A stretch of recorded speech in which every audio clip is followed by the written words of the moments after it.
As we've talked about many times on the show, it is not small businesses that make business or make jobs for this country. It is newly formed businesses which spur job creation in this country by an overwhelming margin. And as a result, we need to have a culture that forms these things, right? Investment, regulation, all this sort of stuff. Our next guest has spent his career working as an advocate for small business and new businesses.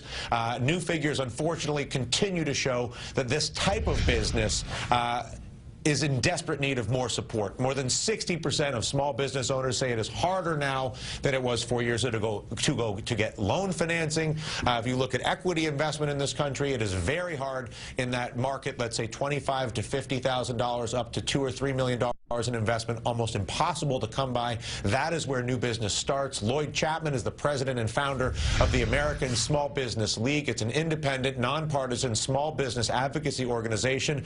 My question to you is very simple. What policy changes could we entertain this year in the tax code or anything else that could spur a resurrection of that investment into that critical sort of cradle-making, sort of pubescent ecosystem that is this formative place that is not getting the investment that it needs? Well, I think a really basic thing is to existing federal laws.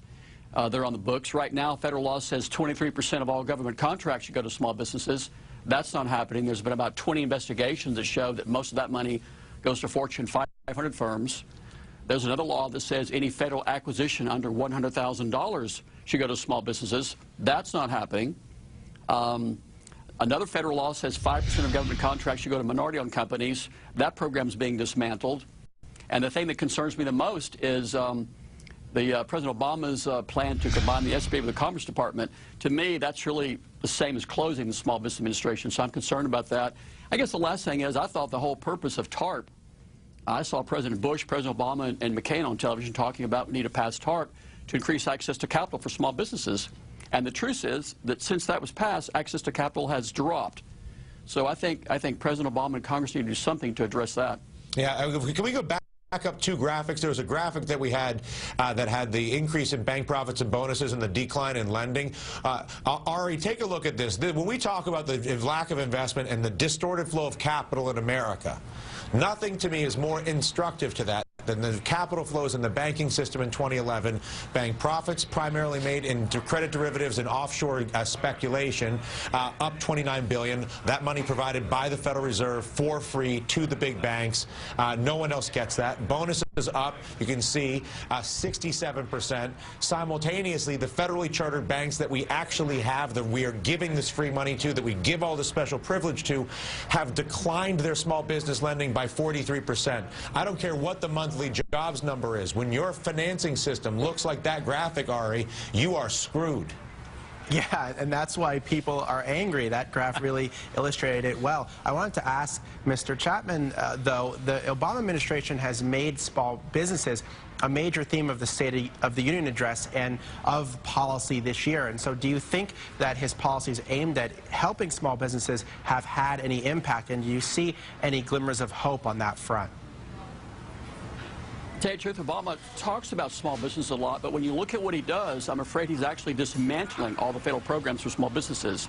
The latest data that we've compiled from the government shows that the top 100 recipients of federal small business contracts, 70 are large businesses. So you're talking about companies like Lockheed, Boeing, Northrop, Raytheon, Finmeccanica in Rome with 73,000 employees, Rolls-Royce, British Aerospace, all getting federal small business contracts. And again, the move to combine the SBA with the Commerce Department, that's a 30-year-old thing that the large corporation have been trying to get to dismantle this federal program that directs 23% of the contracts to small businesses. So when you look at what he does, I don't see him doing anything that's pro-small business. I see him doing things that I would say are anti-small business. It seems, Crystal, that our politicians are mastering the rhetoric, but they learned to talk the talk on both sides of the aisle, but they don't seem to be learning. They don't understand how to walk the walk. Yeah, that's absolutely right. And actually, Mr. Chapman, this is Crystal Ball. If we could go back again to talking about that graphic that Dylan put up, I mean, let's dig into that. From your perspective, what would be the best thing to encourage and incentivize banks to lend to small businesses, so businesses can form and so that existing businesses can expand? Well, you know, they've actually passed a number of programs that are supposed to encourage banks to lend to small businesses. but they really didn't have any teeth in them. There's no downside to banks not lending to small businesses. So we need an enforcement mechanism, or? Yeah, absolutely. You need some enforcement mechanism, and increasing lending to small business needs to be tied directly to these banks getting help from the federal government. But again, there's been reports come out for 2 years now that lending to small businesses has dropped dramatically. And if you don't have the culture of experimentation that can only exist in an environment of of all these little incubators and ideas being germinated, you're never going to solve problems. You're never going to. You don't seize the greatest American thing, which is the experiment. Lloyd, it's a delight to have you with us. Mike Williams, when you go home this weekend, you need to tell your friends at the Super Bowl that Dylan Ratigan wouldn't shut up, and as a result, you didn't get to ask Lloyd a question. And I apologize. It just means that you'll get to talk prolifically at some future date. I'm sorry, Mike. Mike Williams, Cristobal, Ari, Lloyd, thank you so much.